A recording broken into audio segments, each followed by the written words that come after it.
So our moonshot at the Bouqs company is to completely fundamentally change the way this industry works from the top to the bottom, and that means the way that the product is merchandised, priced, communicated to the consumer, and then fundamentally the way it goes from the farm to that consumer. And so we're soup to nuts changing the whole thing via technology. Yeah, so the inspiration for my moonshot was really two things. So the first was my co-founder, who was a good buddy of mine from college. We actually started a college band that played like really bad 90s covers. Picture Backstreet Boys and stuff like that. It was pretty awesome. And he grew up on a rose farm in South America. And we stayed in touch, and he was a biochemistry guy and I was a brand and marketing guy. And over time he went back to Ecuador and was running a flower farm. And he started to teach me about all the ways in which the industry was broken on the supply chain. And so wild inefficiencies, so many problems with the way the product got from the farm to the consumer, and that stoked some of the flame, but it wasn't all of it. It wasn't enough because I'm a brand and a marketing guy. And then around the same time we're having those conversations, I go to buy flowers from my mom.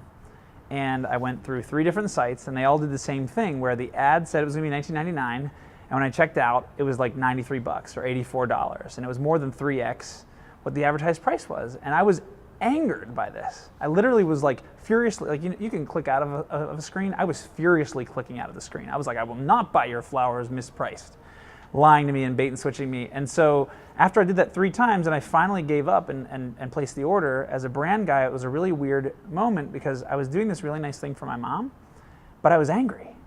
And I was like, why is this way? And so that was my inspiration then to go do something about it, because I had a supply chain problem, which wasn't my area of expertise, but I had a good friend who could fix it for us. And then I sort of felt the consumer pain, and I was like, we could put these 2 things together and make some magic happen. Yeah, so what we started doing was we started out sort of playing with this as sort of a side project. You know, we got some friends who had some other jobs, and we were all kind of doing it as a side gig. And you know, it got to a point where we knew we had something there. Everybody we talked to about it was just talking about how terrible the existing experiences were. And everybody we sent the product to was talking about how long it lasted and how amazing it was. And we started feeling like this is something we should go do. So the timing personally wasn't good. We had just bought a house in Venice, which is not the cheapest thing in the world. My wife worked in public education, which isn't the most highest paying job in the world. And we had a 1-year-old kid. So we're sort of like not in the best time to go do this thing, but you know, I talked to my wife about it. I was like, look, let's say it doesn't work at all. I'm only gonna spend 3 months on it. And so the downside isn't really that huge. And if I get to 3 months and you say that I've made it far enough, we'll get to go another 3 months. And so we sort of set very strict goals and milestones. And so as we kept hitting them, we kept being like, well, we can keep going. And eventually we're here. And so, you know, it felt risky, but it didn't feel that risky. So the most difficult part is thousands of little difficult parts, meaning there wasn't sort of one thing we had to overcome. It was really about how do you align a bunch of things to get going without any resources. And so, you know, we started the company with $13,000 in the bank. We had no full-time employees. We had no investment. We had no headquarters. We had no money for software. We were literally hacking everything together. And I would pretend like that is just because we were at the beginning of the journey, but it's the same way today. You never have enough to do what you want to do. You never have enough people, enough process, enough technology, enough money. You never have enough, because you're literally changing a $50 billion industry. So could you ever have enough? And the answer is really no. And so I think the hardest part of building any company from kind of scratch is getting all those pieces together at the right place and the right time without having a ton of resources. I think the biggest mistake that I made in the journey was really about sort of when and how much to invest in technology. I had a point of view up front that really the value in this company was going to be in the brand and sort of the way that we changed the consumer perception of the category, which I don't think is untrue. I think that's wildly important.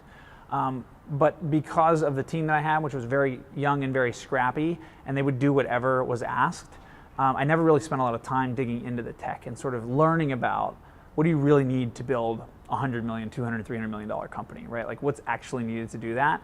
And so I was wildly naive on it. And so we invested too little in the beginning, and then we had to catch up. And the catching up part, when you're already of a size, is really painful.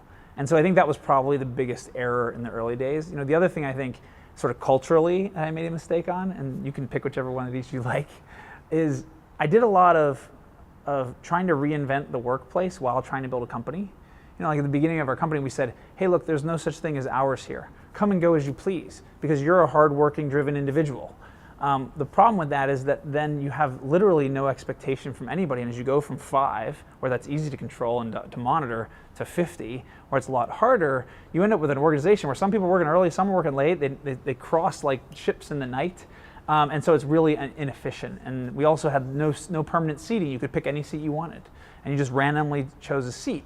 And all those things were fun and cool and interesting, but what they led to was just a lot less productivity and in some cases angst amongst the workplace, because people were like, I just need a place to put my freaking laptop or my folder and leave it there overnight, and you won't let me.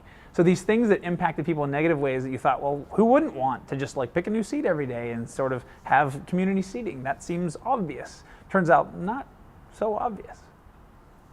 So I think the pivotal moment for me when I felt like this was really going to be a big thing long term was our A round of investment. It was a $5.5 million round of investment we raised about a year and a half into the business. And so we started off with 13 grand, which was essentially nothing, and we sort of all just tried to make it happen. And then we raised a seed round, which allowed us to get like 3 people, and we rented a little house in Venice for like $1,000 a month or something. And that got us like going a little bit, but it was still very sort of questionable if we would make it sort of all the way.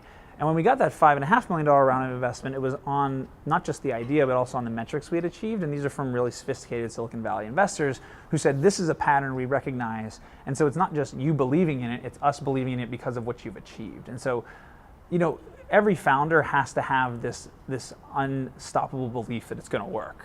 But when you get an outside person who's seen a lot of these things saying, yes, it is, it's verifying in a way that sort of even my own ridiculous ego is tough to really sort of make it feel real. So we had a really great event that we set up with the brand flower, which is Drew Barrymore's flower, for this release of this product. And it was literally 3 days after my twin babies were born. And so I didn't know if I could go because we didn't know that the timing of this would all line up as it did.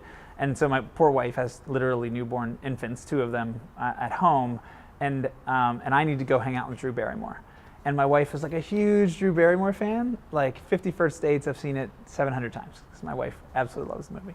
And so what was really awesome and fun was Drew was like at the event doing her thing, but then she took like 30 minutes and we just talked about the flower industry and how it needed to be fixed. And then she sent a voicemail to my wife congratulating her on the birth of the twins and wishing she was there. And so my wife still has it on her phone, plays every once in a while. So that was a really cool experience, and she was super sweet. Yeah, so I've shared this before. So the thing that sort of keeps me focused on True North and sort of in the right place is this quote that my dad gave me. My dad's a pretty old school dude. He still sends me mail of like clippings from the newspaper that he really loves. And he took this clipping and had it photocopied where all the other words went away from the article. And I still don't know what the article was, but the line that was quoted was, "Be better today than yesterday." And that was sort of the entire philosophy. And he gave me that, I think, when I was probably like 8th or 9th grade or something like that. And in this journey, I've really tried to focus on that because, you know, I used to think in life and in careers that there were shortcuts. Hey, if I just do this, I'll get to cut ahead 3 years. And the answer is there's no shortcuts. You don't get to cheat.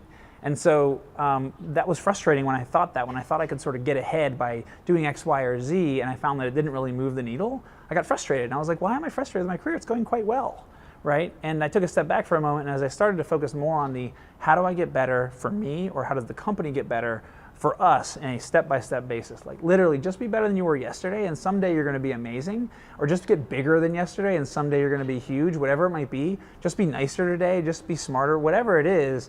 Incremental gains will get you eventually to where you want to go, and those are much easier to achieve. It reminded me a lot of this great article I read about how you get to Mars, right? Like there's no technology that can get us to Mars. But if you backward solve from being on Mars to something, there is something you can do today that can solve that problem. And so I think focusing on those day-to-day things and just getting better a little bit each day is sort of the mantra that I try to live by, not just at the company, but just in general.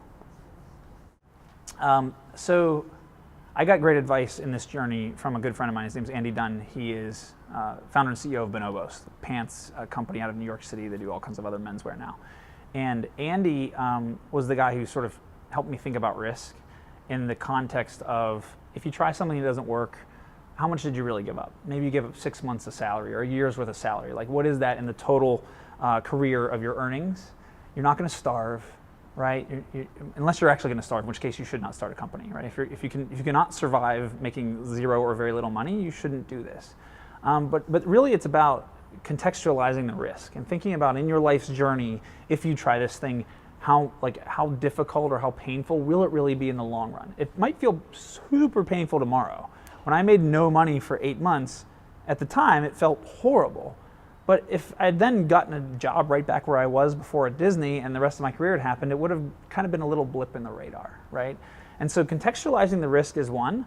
And then the other one I would give, which is super annoying to hear as someone who hasn't yet started a company, is to just go start a company, right? I was this person. I had side gigs and side gigs and side projects, but never dove into something all the way. I was kind of like, I'll have my career and be safe, and then I'll do this thing on the side. And then at the same time, I'm frustrated that I'm not making anything big. And the answer is like, you're never going to do that. You're never going to have a full-time gig and work 50, 60, 70, 80 hours a week and create a company. You might get a little bit going, but it's really tough to do. It's something you have to fully dive into. And so the best way to start a company is to go start a company. That means quit your job, incorporate, and make it something happen. And the sooner you get to that point, you'll actually be doing it, and it'll work or it won't.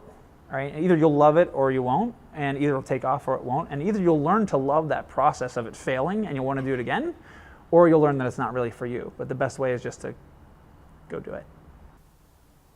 So how I would like to leave a mark on the world is a somewhat complex question because of the way that I view the world. So I have a very, very long-term view, probably an unhealthily long-term view of the world. And so because of that, I kind of don't believe it's possible. Right? And the reason I got to that conclusion is, name the 17th president of the United States. You can't. Name the 22nd. You can't. And they were president of the free world. Like, literally, these are presidents of the United States, and you cannot name them. So what hope do we as humans in this world actually have of changing the world? Right? And the answer is, it can't be about what your personal individual legacy is. It can't be about that. It has to be either about the people that you touch and whose lives you make better, which has essentially an infinite potential, because if you make their lives better and then they make somebody else's life better, you could literally be touching lives like 5, 6 generations down the line, right? So how do you impact the people you interact with on a day-to-day basis? That's obviously the people that you work with. For me, it's obviously my kids and my wife and my family.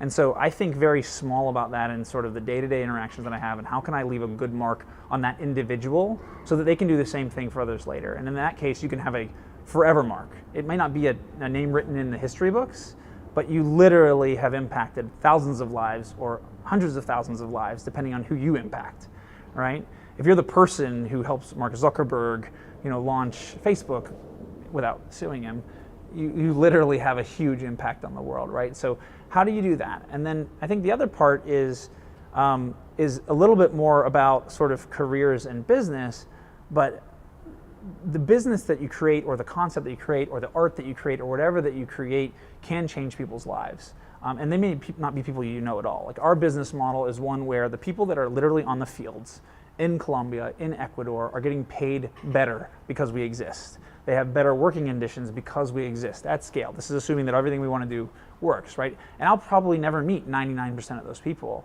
But their lives are materially better because of the thing I chose to put my effort into. And so again, it's not necessarily about history books, because I don't think it's really possible anymore. At some point, people are going to forget who Mark Zuckerberg is. It's going to take a long time, but it's going to happen.